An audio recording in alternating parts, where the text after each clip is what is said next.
Hello दोस्तों, comics story channel पर आप सभी लोगों का स्वागत है। हमारी आज की कॉमिक्स है विक्रम बेताल की कॉमिक्स। जी हाँ दोस्तों, जिसका नाम है विक्रम बेताल और सबसे बड़ा अपराधी। दोस्तों, इसका पार्ट 1 हम पहले पढ़ चुके हैं और ये पार्ट 2 है। तो चलिए शुरू करते हैं। लेकिन लंगूरों ने उन्हें बचा लिया। ओह, आह,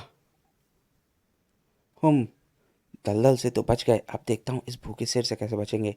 अचानक कर्र, आ बचाओ। लेकिन तभी एक हाथी आ पहुंचा। ग्रह, देखता हूँ इस नाग परिवार से इन्हें बचाने कौन हाथी आएगा। आ भैया, सांप। फुश। लेकिन पास ही एक नेवला परिवार था जो सांपों के फुंकार सुनकर वहां आ गया और फुस। इस बीच महल में एक रात जब व्यापारी शयन कक्ष में सोने के लिए पहुंचा। हैं, यह क्या? सुंदरी के बालों में ताबीज। इसका मतलब कोई अन्य पुरुष। ओह नहीं नहीं। उसी रात व्यापारी ने कुछ सोचा और फिर इसकी लाल रंग की चोली पर यह लाल सिंदूर, अगर वह दूसरा आदमी महल में ही होगा तो पहचाना जाएगा। सुनो, एक आवश्यक काम से मुझे इसी समय राजा के पास जाना होगा। ओह, ऐसा भी क्या जरूरी काम है? खैर, सुबह तक लौट आना। सुबह अंधेरे ही वह लौट आया और उसने सभी पुरुष सेवकों को एकत्रित किया। लाल सिंदूर सिर्फ इसके कपड़ों पर है, इसका मतलब यही है वह दूसरा पुरुष। इसी सेवक ने यह सूचना दी थी कि सातों कुमारों ने सुंदरी को अपने कक्ष में कैद कर लिया है। इसी ने सबसे पहले शोर मचाकर सातों कुमारों को चोरी के माल सहित पकड़वाया और फिर मैंने इसी के द्वारा उन्हें जंगल में छुड़वा दिया। अब सिर्फ यह देखना है कि क्या षड्यंत्रकारी मेरी मौत भी चाहता है। व्यापार के सिलसिले में हम आज ही एक एक मास के लिए नगर से बाहर जा रहे हैं। हमारे पीछे ईमानदारी से अपने कर्तव्य का पालन करना। ऐसा ही होगा मालिक। और फिर, स्वामी, यह मिठाई अपने हाथों से बनाई है, इसे साथ ले जाओ, सफर में खा लेना।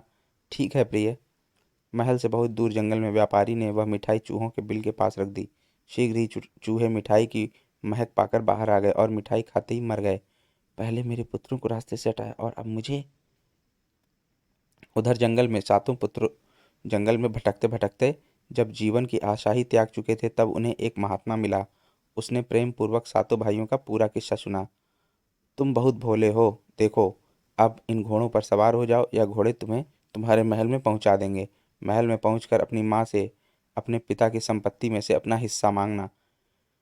ठीक है, लेकिन क्या यह सच है कि यह घोड़े हमें हमारे महल तक पहुंचा देंगे? महल में लौटकर सबसे पहले वह अपनी माँ से मिले। माँ, हमें अपने पिता की समस्त चल अचल संपत्ति में से अपना हिस्सा चाहिए। कैसा हिस्सा? तुम्हारे पिता वसीयत लिख गए हैं, इसके अनुसार सब कुछ मेरा है, तुम्हें फूटी कौड़ी भी नहीं मिलेगी। लेकिन पिताजी हैं कहाँ? वह मर चुके हैं। तभी वही रहस्यमय महात्मा आ पहुंचा। दुष्ट औरत, तेरा पति जिंदा है और तेरे सामने खड़ा है। तेरी जहरीली मिठाई उसके प्राण नहीं ले सकी। क्या? क्या बकता है बुड्ढे? महात्मा ने भी फुर्ती से तलवार खींच ली और नमक हराम सेवक का वार रोका। टन। और दूसरी ही बार में उसका सिर उड़ा दिया। खचाक। फिर अपना रहस्य खोला। अब दिखा, कहाँ है तेरे नाम लिखी मेरी वसीयत? मैं नहीं। माफ कर दो मुझे, क्षमा कर दो स्वामी। तुझे माफ कर दूं? तुझे? षड्यंत्र करके मेरी पत्नी बनी, मेरे पुत्रों को बदनाम करके उन्हें मुझसे अलग किया है, मुझे धोखा देकर इस नमक हराम को मेरी जगह दी, फिर मुझे मारने के लिए जहरीली मिठाई दी। षड्यंत्रकारी, पतिता हत्यारिणी, तेरे पापों की यही सजा है। खच। राजा विक्रम, सुंदरी, सेवक, सातों पुत्र और व्यापारी, इनमें से सबसे बड़ा अपराध किसका था? अगर जानते हुए भी तू उत्तर ना देगा तो तेरा सिर टुकड़े टुकड़े हो जाएगा। यूं तो सभी अपराधी थे बेताल, पर सबसे बड़ा अपराधी व्यापारी था। सुंदरी के मोह जाल में फंसकर उसने बिना सोचे समझे उसके चरित्र, कुल, खानदान का पता किए बिना उससे शादी की, फिर बिना सोचे समझे अपने पुत्रों पर अत्याचार किया। इसलिए उसका अपराध ही सबसे बड़ा अपराध है। अगर वह सोच कर कार्य करता तो सुंदरी का षड्यंत्र सफल ना होता। तूने ठीक उत्तर दिया है, लेकिन तू बोल क्यों पड़ा? तू बोला तो मैं चला। हा हा हा हा। और बेताल फिर उड़ गया। दोस्तों, हमारी ये कॉमिक्स यहीं पर समाप्त होती है। आपको ये कॉमिक्स कैसी लगी हमें कमेंट सेक्शन में ज़रूर बताएं और अब मिलते हैं अगली कॉमिक्स में। धन्यवाद।